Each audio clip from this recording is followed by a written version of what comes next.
Middle Kingdoms of India. This time period lasted from the Maurya Empire in 200 BCE until the rule of the Islamic Delhi Sultanate in 1200 CE. It's been estimated that for 1,000 years during this time, India was home to anywhere from a quarter to a third of the entire world's wealth. The Middle Kingdoms ended with India's medieval period, but prior to that was the Classical period, which is where we find the Gupta Empire and India's Golden Age.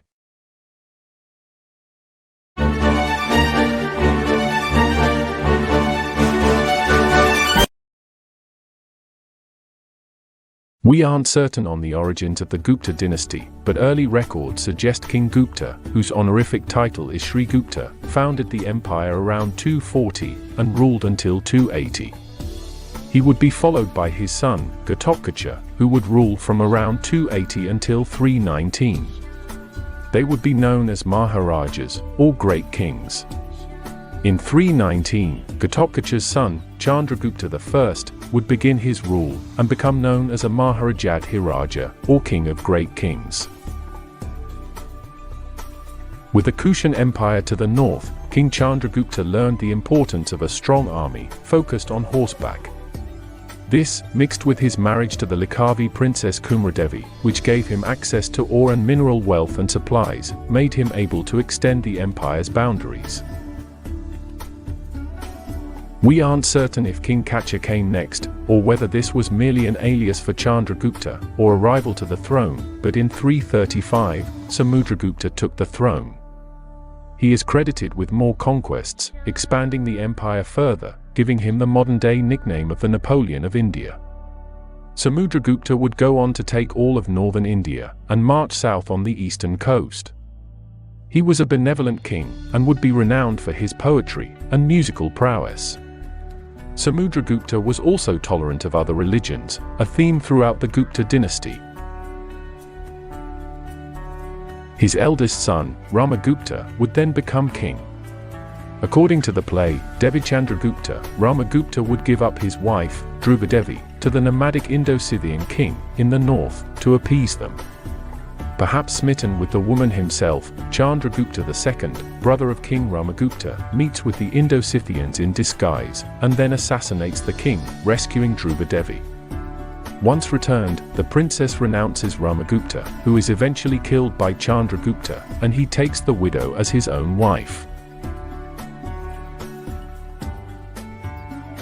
Chandragupta would go on to extend the empire to its maximum. After subduing the western satraps, the empire would reach coast to coast. Because of the large territory, he would found a second capital at Ujjain. The arts would take off during this period, and Chandragupta's court would be filled with enthusiasts of literature and culture. Included are the Navaratna, meaning 9 gems, or 9 jewels. These cultural geniuses would be at the forefront of the literary arts. His reign would end in 414. We know much about this culture because of traveling Buddhist monks, one of which is named Varahamihira. This monk, who traveled to India from China by foot on a pilgrimage, tells us of a near paradise. The snow and heat are finely tempered, and there is neither hoarfrost nor snow. The people are numerous and happy. They have not to register their households. Only those who cultivate the royal land have to pay the gain from it. If they want to go, they go. If they want to stay on, they stay on. The king governs without decapitation or corporal punishments. Criminals are simply fined, according to circumstances. Even in cases of repeated attempts at wicked rebellion, they only have their right hand cut off. The king's bodyguards and attendants all have salaries. Throughout the whole country, the people do not kill any living creature, not drink any intoxicating liquor, nor eat onions or garlic.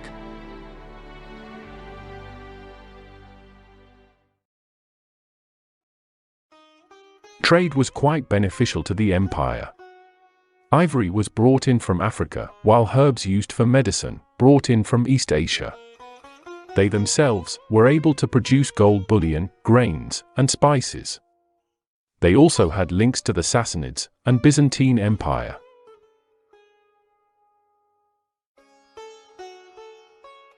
The Gupta kings were Hindu but were tolerant and even promoted other religions.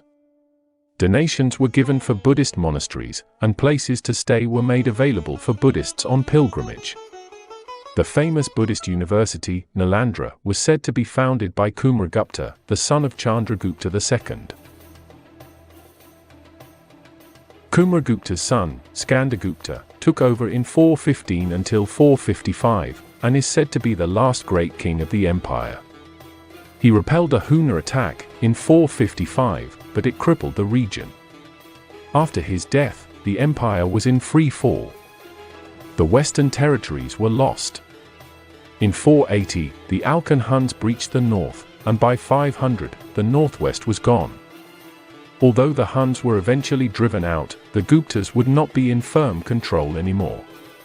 The Huns had cut off trade, and destroyed centers of learning, and ravaged Buddhist monasteries. By 550, the Gupta Empire was no more, and North India was again divided. Although the Golden Age of India would end, the Gupta Empire was a success in terms of arts, culture, and the sciences. Chess was said to have developed here, albeit an early version, which would come to be known as Kacharaga.